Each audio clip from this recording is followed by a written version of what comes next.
যে আন্দোলন সংগ্রামে আমরা আমাদের উত্তরণ না হওয়া পর্যন্ত, এটা সঠিক প্রজেক্ট পরিকল্পনা বাস্তবায়ন না করা পর্যন্ত আমাদের আন্দোলন সংগ্রাম কিন্তু চলতেই থাকবে এবং আমরা এখান থেকে পিছিয়ে ফিরবো না। ধন্যবাদ সকলকে। অঞ্চলের শিক্ষা প্রতিষ্ঠানগুলোদের পক্ষ থেকে প্রিন্সিপাল আব্দুল লতিফ। আমরা সব ভুলে যাব, তোমরা শুধু বলো পৃথিবীটা পশুর নয়। আমরা বাবদা অঞ্চলের যে জলে ডোবা মানুষগুলো এখানে সমবেত হয়েছি, আমরা কখনোই আন্দোলন করব না। তোমরা শুধু পানি সরানোর ব্যবস্থা করো। তোমরা শুধু আমাদের শিক্ষা প্রতিষ্ঠানগুলো কচি কচি ছেলেমেয়েরা স্কুলে আসতে পারে, কলকাকরিতে শিক্ষা প্রতিষ্ঠান মুখরিত হয়, আবার যারা লেখাপড়া করতে পারে, আমরা ক্লাসে ফিরে যেতে চাই। বাবদা অঞ্চলে মানুষের অত্যন্ত দুঃখ দুর্দশার ভিতর দিয়ে আজকে দিন কাটছে। যে সমস্ত গরিব মানুষ, মেহনতি মানুষ যারা জন দিয়ে খায়, দিন এনে দিন চালায়, তাদের যে কিভাবে দিন যাচ্ছে সেটা আপনারা কেউ অনুভব করতে পারবেন না। সেখানে কোনো ত্রাণ নাই এবং এই বাবদার সমস্যার সমাধান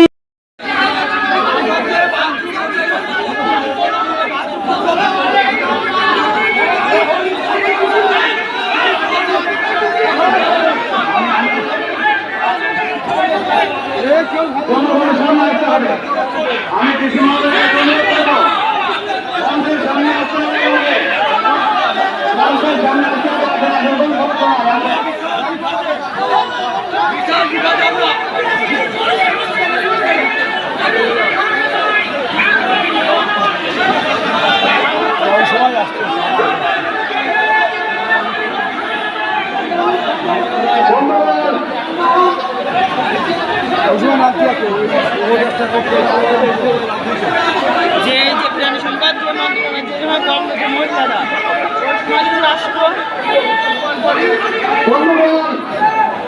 আপনারা শান্ত হন।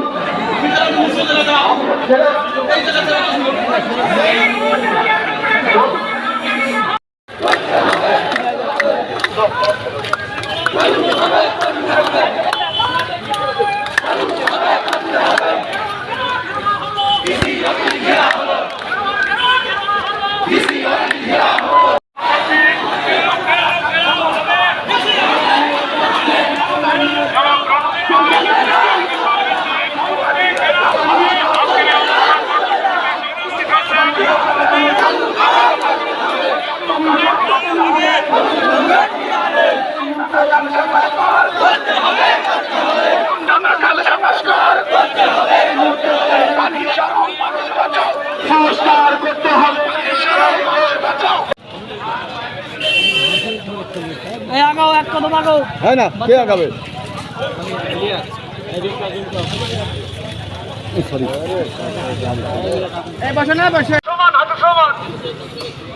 সকালবেলা উনুন জ্বলবে কিনা ঠিক নাই, বাচ্চারা স্কুলে যেতে পারবে কিনা তার কোনো ঠিক নাই, গোসল করবে কখন, রান্না করবে কি, খাবে কি, কর্মসংস্থানের ব্যবস্থা নাই। অঞ্চলের মানুষ দেখেছি কৃষক কৃষি লড়ছে এই দেশের জন্য, তাদের দিকে কোনো কর্ণপাত নাই।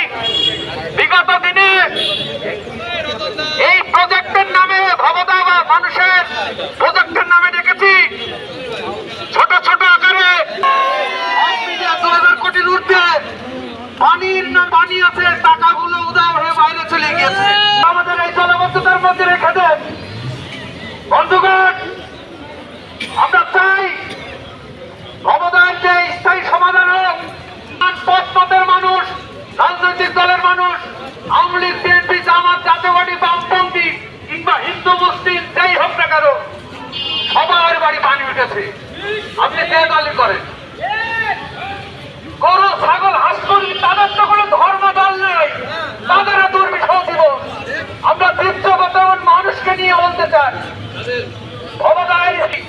ভবদায়ের স্থায়ী সমাধান না হওয়া অব্দি আমরা।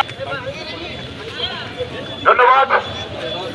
এবার আমরা সরজমিনে যেটা দেখেছি, বারোটার সুইচ গেটে জলাবদ্ধতা নিরসনে তারা শেষ পাম্পে পানি সাথে ওই পাশে দিচ্ছে।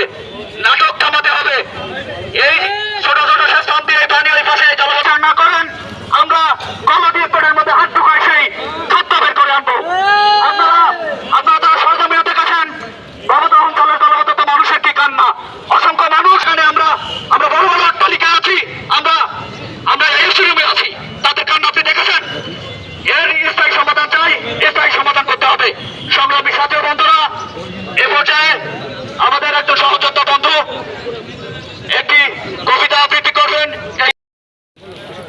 নর্দমার সমস্যা দীর্ঘ কয়েক যুগের সমস্যা। যখন সাম্রাজ্যবাদী শক্তির এই যে বাঁধ, সেই বাঁধ দেওয়ার থেকে আমরা ভবদায় এফেক্টেড। আমরা প্রথমে বাঁধটা হয়েছিল নোনা পানি ঠেকানোর জন্য, কিন্তু যখন সেই নোনা পানি প্রচণ্ড বেগে আসে এবং পলি নিয়ে আসে, তখন নদী মরে যায়। আর নদী মরে গেলে এই যে 27টে বিল, এই 27টে বিল জলাবদ্ধ হয়ে যায়। আমরা তখন থেকে এই জলাবদ্ধতার শিকার, এবং আমরা এই জলাবদ্ধতাকে রক্ষার জন্য আমরা তখনকার যে সরকার, যখন যে সরকার আসে, প্রত্যেকটা সরকারের কাছে আমরা দাবি করি, কিন্তু কেউ আমাদের এই দাবি পূরণ করেনি। বরং আমাদের এই দাবিকে পুঁজি করে তারা লক্ষ লক্ষ কোটি কোটি টাকা ইনকাম করেছে। তারা প্রজেক্ট পাস করেছে, তাদের দালালদের দিয়ে সেই প্রজেক্টের টাকা তারা হচ্ছে মেরে জনগণকে নিঃস্ব করেছে। আজকের দিনে আপনারা জানেন, আজকের যে কর্মসূচি আমাদের, সেই কর্মসূচি হচ্ছে এই যে ওইখানকার পানি সরাতে হবে। কিভাবে সরাতে হবে? আমাদের একটা প্রপোজাল আছে যে ওখানে টিআরএম চালু করতে হবে। টিআরএম মানে হচ্ছে যে ওখানকার টাইডাল রিভার জোয়ার ভাটা, সেই জোয়ার ভাটাকে চালু করতে হবে। জোয়ার ভাটা যদি চালু হয়, তাহলে পলি অবক্ষেপণে আমাদের যে সমস্ত বিলগুলো আছে, এগুলো তলা উঁচু হবে এবং আমাদের পানি সরে যাবে। কিন্তু এ পর্যন্ত সকলকে এবং লুটপাটের সাথে যুক্ত তাদের সকলের বিচার, এই দাবিতে আমরা আজকে এই অবস্থান নিয়েছি।